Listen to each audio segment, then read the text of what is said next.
Hello दोस्तों, स्वागत है आपका नीलेश क्लासेज यूट्यूब चैनल में। दोस्तों, आज हम शुरू करने वाले हैं क्लास 12 का जो केमिस्ट्री का फर्स्ट लेसन है, ठोस अवस्था। तो चलिए शुरू करते हैं। तो दोस्तों देखिए, इस लेसन को शुरू करने से पहले मैं आपको कुछ नॉर्मल चीज़ें बता दूं जो आप जानते भी होंगे। देखिए, सबसे पहले हम पदार्थ के बारे में जानते हैं कि पदार्थ होता क्या है, ठीक है। और गाइज, आप इस वीडियो को अंत तक देखते रहिए, आप अंत तक देखिए। मैं गारंटी लेता हूं कि जो भी आप पढ़ेंगे, पढ़ते समय ही आपको सब कुछ याद हो जाएगा, ठीक है। तो देखिए, सबसे पहले हम पदार्थ के बारे में जानते हैं, ठीक है। पदार्थ होता क्या है? तो देखिए, पदार्थ क्या है, आप देखिए, जैसे पृथ्वी पे जो भी वस्तु हो गई, सभी की सभी वस्तुएं पदार्थ है। पदार्थ की कोई ऑफिशियल परिभाषा नहीं मिलती है, लेकिन हम कह सकते हैं कि पदार्थ वह निकाय है या पदार्थ वह वस्तु है जिसमें आयतन तथा द्रव्यमान हो, ठीक है। यही पदार्थ की डिफिनीशन हो सकती है, ठीक। अब पदार्थ की आप जानते हैं कि तीन अवस्थाएं होती है कि कौन कौन होती है? ठोस, द्रव, गैस, ठीक है दोस्तों। फर्स्ट जो होती है ठोस, जो सेकेंड होती है वो होती है द्रव, ठीक है। और जो थर्ड होती है वो होती है गैस। पदार्थ की ये तीन अवस्थाएं होती है, ठीक। अब चलिए थोड़ा थोड़ा इनके बारे में भी जान लेते हैं। आई होप आप इसके बारे में जानते भी होंगे, ठीक है। देखिए, ठोस क्या होता है? ठोस वे पदार्थ होते हैं जिनका आकार, आकृति और आयतन तीनों निश्चित होता है, ठीक है। जो इसका आकार होता है और इसकी जो आकृति होती है और इसका जो आयतन होता है, ठीक है दोस्तों, आयतन, ये तीनों चीज़ें इसमें निश्चित होती है, ठीक है, ठोस में। तो ठोस वे पदार्थ होते हैं जिनका आकार, आकृति तथा आयतन निश्चित होता है। देखिए, आकार कहने का मतलब साइज से है और आकृति कहने से मतलब शेप से, मतलब आकार मतलब छोटा या बड़ा और शेप मतलब कि गोल है या चपटा है, ठीक है, वो आकृति हो गई। तो आकार आकृति में भी दोनों ये दोनों में आपको फर्क या अंतर मालूम चल गया, क्योंकि इसमें थोड़े नहीं, काफ़ी सारे लड़के कन्फ्यूज होते हैं कि आकार क्या है, आकृति क्या है, दोनों एक ही है, लेकिन दोनों अलग अलग है, ठीक है। तो ठोस वे पदार्थ होते हैं जिनका आकार, आकृति और आयतन निश्चित होता है, और सेम वही द्रव में है, ठीक है। द्रव में क्या होता है कि इसमें देखिए, न तो आकार निश्चित होता है और न ही आकृति निश्चित होती है, इसमें केवल आयतन निश्चित होता है, ठीक है। तो आप लोग याद रखिएगा, द्रव वे पदार्थ होते हैं जिनका न तो आकार और न ही आकृति निश्चित हो, केवल आयतन निश्चित हो, ठीक है, द्रव कहलाता है। उसी प्रकार गैस हो गया, गैस में ये तीनों में से कोई भी निश्चित नहीं होती है, ठीक है। और देखिए, जो ठोस के अवयवी कण होते हैं, अवयवी कण यानी अणु, परमाणु, आयन काफ़ी पास पास होते हैं, ठीक है। मान लीजिए ये ठोस है, ठीक है, ये एक ठोस पदार्थ है, तो जो इसमें अंदर कण होते हैं, ठीक है, अणु, परमाणु, आयन जो भी हो गए, वो काफ़ी पास पास होते हैं। और पास पास होने के कारण दो कणों के बीच काफ़ी मतलब अट्रैक्शन ज़्यादा रहेगा, यानी इनके बीच जो अंतरा आणविक बल होता है वो काफ़ी ज़्यादा होता है, ठीक है। तो ठोसों में अंतरा आणविक बल काफ़ी ज़्यादा होता है, क्यों? क्योंकि उसके अवयवी कण काफ़ी पास पास होते हैं, ठीक है। और इसकी अपेक्षा द्रव में थोड़ा कम होता है, ठीक है। ठोस की अपेक्षा द्रव में थोड़ा अंतरा आणविक बल कम होता है, ठीक है, क्योंकि द्रव में इसकी अपेक्षा जो अवयवी कण हो गए थोड़ा दूर दूर होते हैं, ठीक है दोस्तों। और उसी प्रकार गैस में जो अंतरा आणविक बल होता है इन दोनों की अपेक्षा काफ़ी कम होता है, क्योंकि इसमें जो इसके यानी गैस में जो अंतरा आणविक बल होता है काफ़ी कम होता है। ऐसा इसलिए क्योंकि इसमें जो अवयवी कण होते हैं यानी अणु, परमाणु, आयन वो काफ़ी दूर दूर होते हैं, इसलिए इसमें क्या होता है कि अंतरा आणविक बल काफ़ी कम होता है, ठीक है। तो आप अंतरा आणविक बल भी समझ गए कि ठोस में सबसे अधिक, द्रव में उससे कम और गैस में सबसे कम होता है। और क्यों होता है? वो अवयवी कणों की व्यवस्था के कारण होता है, ठीक है। चलिए अब आगे चलते हैं। अब देखिए, हम लोग का जो लेसन का नाम है ठोस अवस्था। अब ठोस अवस्था की थोड़ी मैं आपको डिफिनीशन क्लियर कर देता हूँ, ठीक है। मैं इसी की डिफिनीशन क्लियर करने के लिए इतनी चीज़ें आपको बताई, ठीक है। ठोस अवस्था ये आप लोग के लेसन का नाम है। तो देखिए, ठोस अवस्था यानी ठोस से ही मतलब है। देखिए, ठोस अवस्था, इस लेसन में हमें पूरा का पूरा ठोस अवस्था के ही बारे में पढ़ना है कि ठोस और ठोस क्या होते हैं, ठोस के प्रकार, ठीक है, और ठोस में उत्पन्न होने वाले दोष, इन्हीं सब के बारे में हमें पढ़ना है इस लेसन में पूरा का पूरा, ठीक है। तो देखिए, ठोस अवस्था, तो देखिए ठोस अवस्था क्या होती है। देखिए, हमने नॉर्मली आप ठोस का जैसे डिफिनीशन देखा, ठीक है, आपने ठोस का डिफिनीशन ये देखा कि वे पदार्थ जिनका आकार, आयतन तथा आकृति निश्चित होती है ठोस पदार्थ कहलाते हैं, ठीक है। तो सेम उसमें थोड़ा सा आप जोड़ देंगे, क्या जोड़ेंगे कि वे पदार्थ जिनका आकार, आयतन तथा आकृति निश्चित होती है ठोस पदार्थ कहलाते हैं, तथा पदार्थ के इस अवस्था को ठोस अवस्था कहते हैं, ठीक है। थोड़ा सा आप जोड़ देंगे कि तथा पदार्थ के इस अवस्था को ठोस अवस्था कहते हैं, ठीक है। तो एक बार मैं और डिफिनीशन इसकी क्लियर कर दूं कि वे पदार्थ जिनका आकार, आयतन तथा आकृति निश्चित होती है ठोस पदार्थ कहलाते हैं तथा पदार्थ के इस अवस्था को ठोस अवस्था कहते हैं। ठीक है दोस्तों, चलिए इसकी डिफिनीशन में लिख नहीं रहा हूँ, आप हमारा हैंड रिटेन नोट्स ले लेना, आप व्हाट्सएप पे मैसेज कर सकते हैं, आप देख सकते हैं ये हमारा व्हाट्सएप नंबर है, आप स्क्रीनशॉट लेकर इसको सेव कर लीजिएगा, बाद में आप इस पर व्हाट्सएप कर सकते हैं। आपको सभी सब्जेक्ट का, जी हाँ गाइज, फिजिक्स केमिस्ट्री मैथ सारे सब्जेक्ट का आपको हैंड रिटेन नोट्स एकदम काफ़ी अच्छे क्वालिटी में, बेस्ट क्वालिटी में मिल जाएगा। वैसा नोट्स आपको पूरे यूट्यूब पे नहीं मिलेगा, मैं गारंटी देता हूँ। ठीक है, तो चलिए अब हम थोड़ी ठोस जो ठोस होता है उसके प्रकार पे पढ़ते हैं। ठीक है, देखिए ज्यामिति के आधार पे ठोसों के दो प्रकार होते हैं। ठीक है, कितने ठोस कितने प्रकार का होता है? दो प्रकार का। फर्स्ट होता है क्रिस्टलीय ठोस, आप अपनी बुक में देख लीजिएगा, एनसीईआरटी के मिल जाएगा। ठीक है, फर्स्ट हो गया आप लोग का क्रिस्टलीय ठोस। क्या हो गया? फर्स्ट क्रिस्टलीय ठोस। और जो सेकेंड है, ये तो हम लोग का फर्स्ट है, और जो सेकेंड है उसका नाम है अक्रिस्टलीय ठोस। ये ठोसों के दो प्रकार हो गए, अक्रिस्टलीय ठोस। ठीक है दोस्तों, ये हो गया हम लोग का क्रिस्टलीय ठोस और ये हो गया अक्रिस्टलीय ठोस। ठोस के दो प्रकार हो गए। अब चलिए हम क्रिस्टलीय ठोस अक्रिस्टलीय ठोस की थोड़ी डिफिनीशन देख लेते हैं कि क्रिस्टलीय ठोस क्या होता है और अक्रिस्टलीय ठोस क्या होता है। ठीक है, देखिए क्रिस्टलीय ठोस क्या होता है मैं आपको बताता हूँ। देखिए क्रिस्टलीय ठोस वे ठोस होते हैं जिनमें एक निश्चित ज्यामितीय संरचना पाई जाती है। ठीक है, क्या होता है कि क्रिस्टलीय ठोस वे ठोस होते हैं जिनमें एक निश्चित ज्यामितीय संरचना पाई जाती है। और अक्रिस्टलीय ठोस की आप डिफिनीशन क्या देंगे कि अक्रिस्टलीय ठोस वे ठोस होते हैं जिनमें एक निश्चित या जिनमें निश्चित संरचना नहीं पाई जाती है। ठीक है, अब ये निश्चित ज्यामितीय संरचना और निश्चित ज्यामितीय संरचना नहीं पाई जाती, इसका मतलब क्या है? सबसे पहले आपको यहाँ निश्चित ज्यामितीय संरचना समझ में नहीं आ रही होगी, तो चलिए मैं आपको क्लियर करता हूँ। देखिए, जैसा कि क्रिस्टलीय ठोस का डिफिनीशन है, परिभाषा है कि क्रिस्टलीय ठोस वे ठोस होते हैं जिनमें एक निश्चित ज्यामितीय संरचना पाई जाती है। एक निश्चित ज्यामितीय संरचना, इसका मतलब क्या है? तो देखिए मैं आपको एक उदाहरण लेता हूँ। लाइक जैसे आप दीवार ले लीजिए, दीवार बनती है तो मान लीजिए ये ईंट हो गया, ईंट हो गया, इस तरह ईंट को पहले नीचे, फिर उसके ऊपर एक निश्चित क्रम में, इस तरह एक निश्चित क्रम में इसको बैठाया जाता है। ठीक है, एक निश्चित क्रम में इस तरह मतलब इसको रखकर एक दीवार तैयार की जाती है, ऐसा होता है। तो इसी को हम बोलते हैं एक निश्चित ज्यामितीय संरचना, मतलब एक निश्चित क्रम में। ठीक है, एक निश्चित व्यवस्था में। ठीक है, तो जो जितने भी क्रिस्टलीय ठोस है उनमें एक निश्चित व्यवस्था होती है।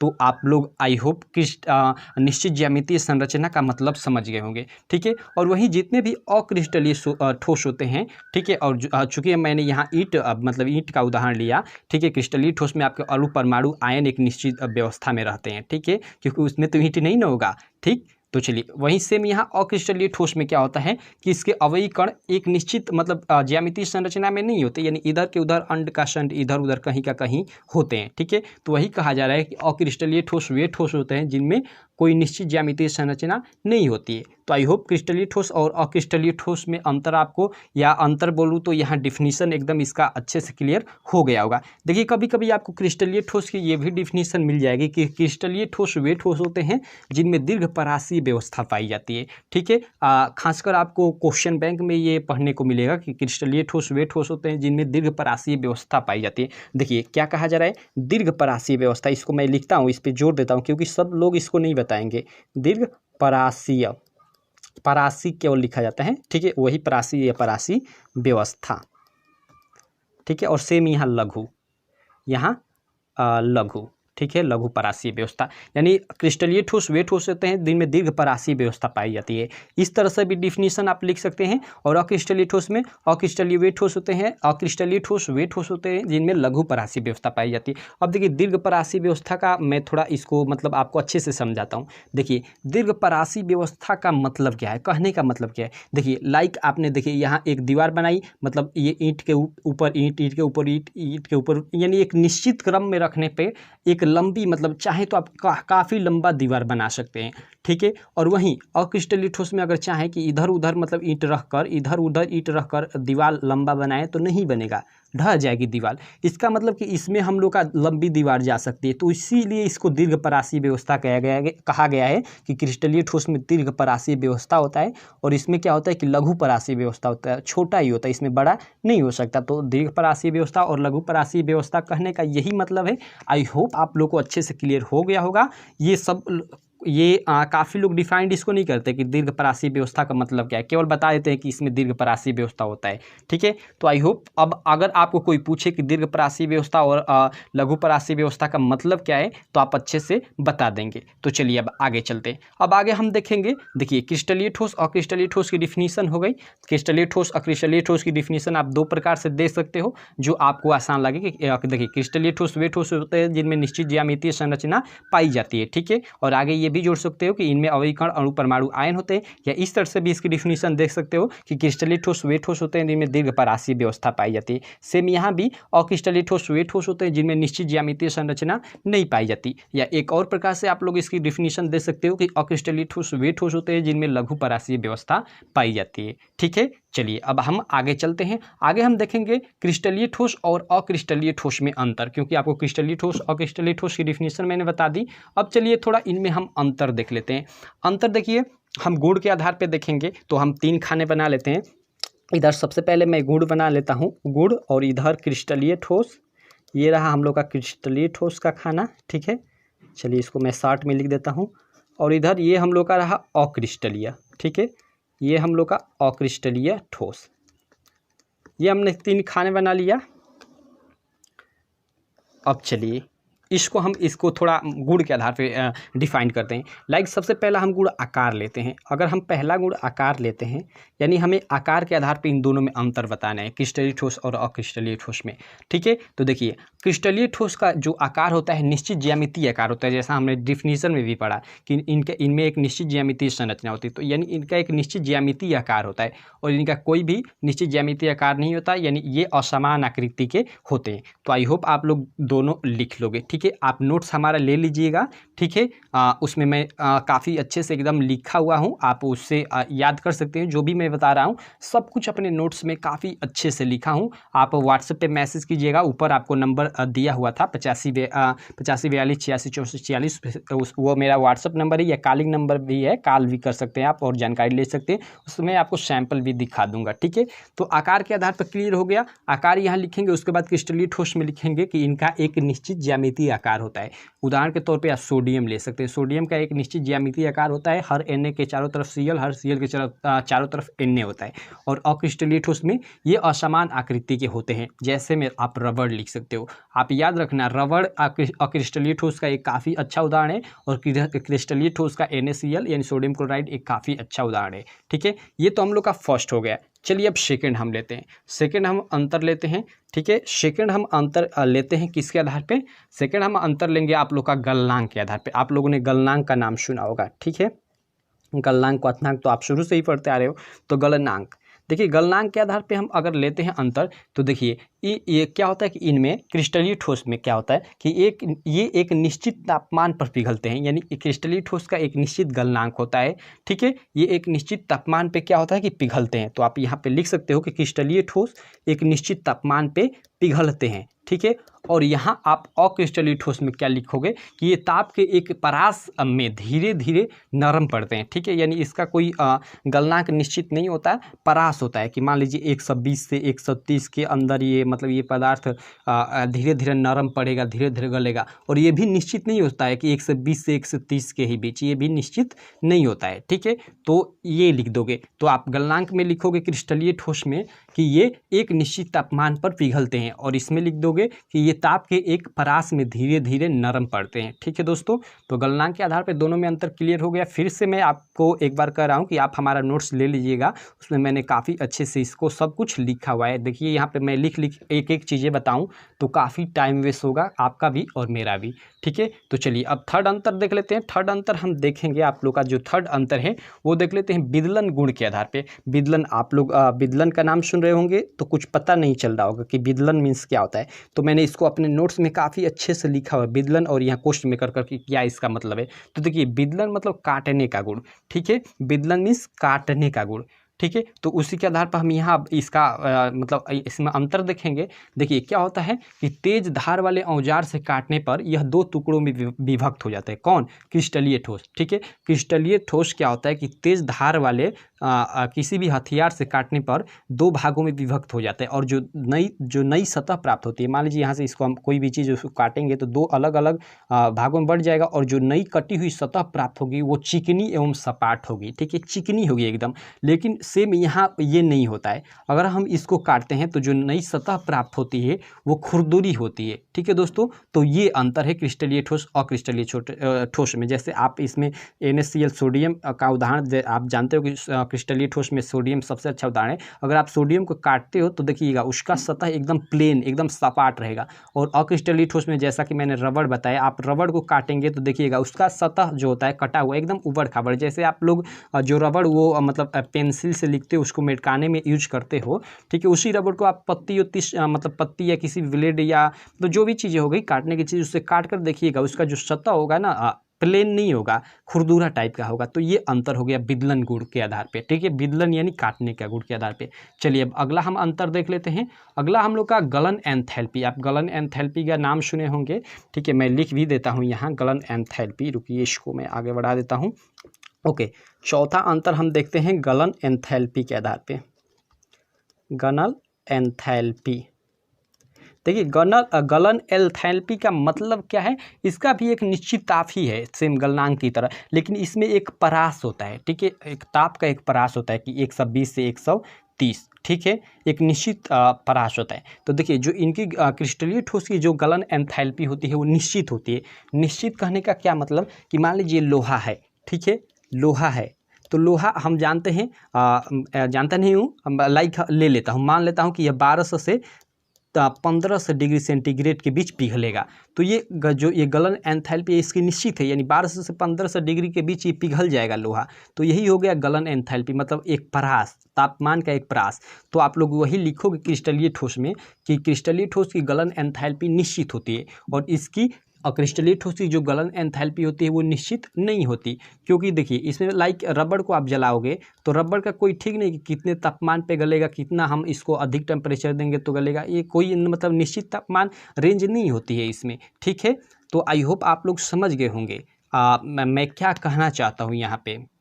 ये यहाँ पे ये जो अक्रिस्टलीय ठोस होगा कभी रेंज में पिघल भी जाएगा, कभी आगे भी बढ़ जाएगा। लाइक जैसे आप लोग रबड़ या टायर सबसे अच्छा उदाहरण है। टायर आप देखते हो कि उसको हम मतलब जलाते हैं तो कभी इधर धर लेता है तो इधर नहीं धरा रहता है, इधर जलता है तो इधर नहीं जलता है। आप लोग बातों को मेरी समझ रहे होंगे, ठीक है। तो आप गलन एंथैल्पी है इसमें लिख दोगे गलन एंथैल्पी में कि क्रिस्टलीय ठोस की गलन एंथैल्पी निश्चित होती है और अक्रिस्टलीय ठोस की गलन एंथैल्पी निश्चित नहीं होती है, ठीक है। चलिए अगला अंतर देखते हैं। अगला अंतर हम लोग देखते हैं चौथे के बाद पांचवा अंतर।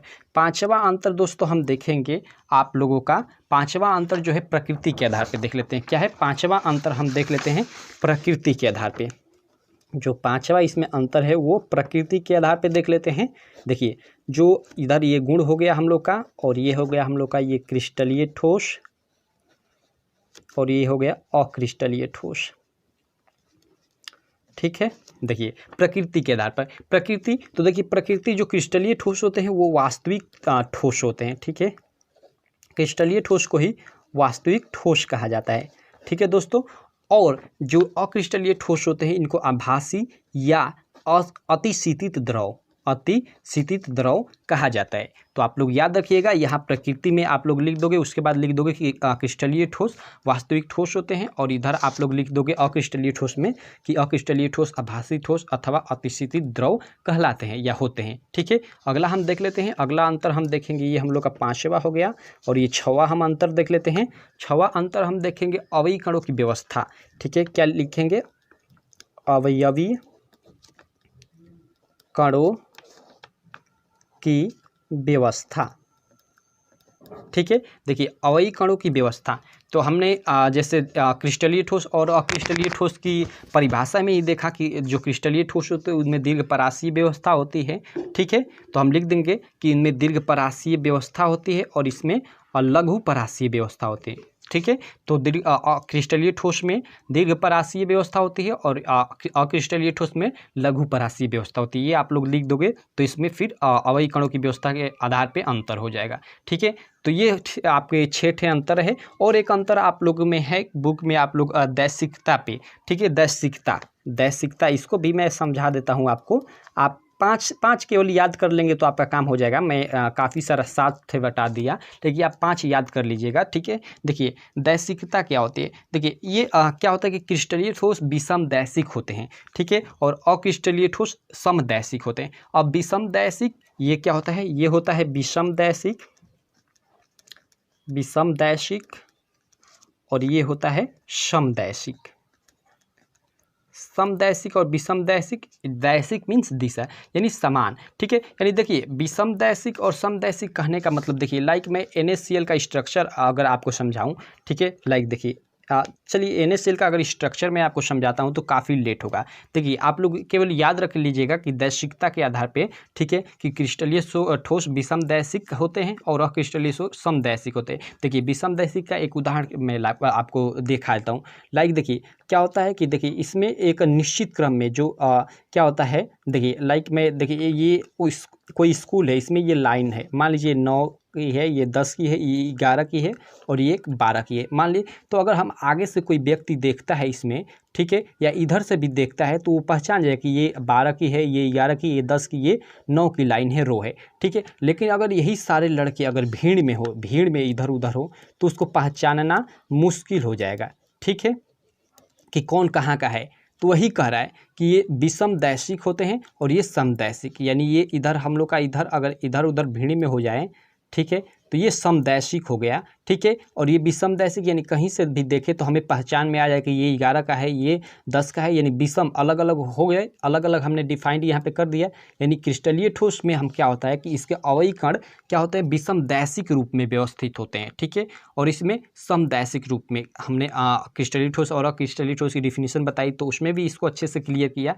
तो वही है, तो आप लोग केवल यही याद रखिएगा दैशिकता के आधार पर कि क्रिस्टलीय ठोस जो होते हैं विषम दैशिक होते हैं और अक्रिस्टलीय ठोस समदैशिक होते हैं, ठीक है। आई होप आप लोग को क्लियर हो गया होगा। समदैशिक प्रकृति ये प्रदर्शित करते हैं और ये विषम दैशिक प्रकृति प्रदर्शित करते हैं। तो बस इस वीडियो में इतना ही। आगे मैं थोड़ी वीडियो की आप लोग को हिंट दे देता हूँ। अगली वीडियो में हम क्या करेंगे, देखिए अगली वीडियो में हमने इसमें क्रिस्टलीय ठोस पढ़ा, अक्रिस्टलीय ठोस पढ़ा, इसकी डिफिनीशन पढ़ा, ठीक है, और इसके बाद इसका हमने अंतर देखा इसमें दोनों में। आगे हम देखिए अक्रिस्टलीय ठोस को अब यहीं तक सीमित रह जाएगा, ये इसको छोड़ देंगे। आगे हम क्रिस्टलीय ठोस के बारे में पढ़ेंगे। अब देखिए आगे हम क्रिस्टलीय ठोस की डिफिनीशन जो होती है, आप लोग इसका डिफिनीशन देख लिए और इसको पढ़ोगे कि क्रिस्टलीय ठोस के 4 प्रकार होते हैं, ठीक है, आणविक ठोस, आयनिक ठोस, धात्विक ठोस, सहसंयोजक अथवा नेटवर्क ठोस। ये क्रिस्टलीय ठोस के 4 प्रकार होते हैं। आगे इसकी ही हम परिभाषा पढ़ेंगे आप लोग की। ये काफ़ी महत्वपूर्ण है, एग्जाम की दृष्टि से परीक्षा में आता है कि आणविक ठोस क्या होता है या आयनिक ठोस क्या होता है, इसकी डिफिनीशन पूछता है, ठीक है। तो अच्छे से इसका हम डिफिनीशन देखेंगे और काफ़ी सारी चीज़ें अगली वीडियो में हम देखेंगे। तो बस इस वीडियो में इतना ही। आई होप आप लोग को ये वीडियो अच्छी लगी होगी। अगर दोस्तों ये वीडियो अच्छी लगी तो चैनल को सब्सक्राइब करें, वीडियो को लाइक करें, और हाँ अगर आप हमारा नोट्स लेना चाहते हैं तो आप हमें स्क्रीन पे दिए गए व्हाट्सएप नंबर पे मैसेज कर सकते हैं। तो बस थैंक यू।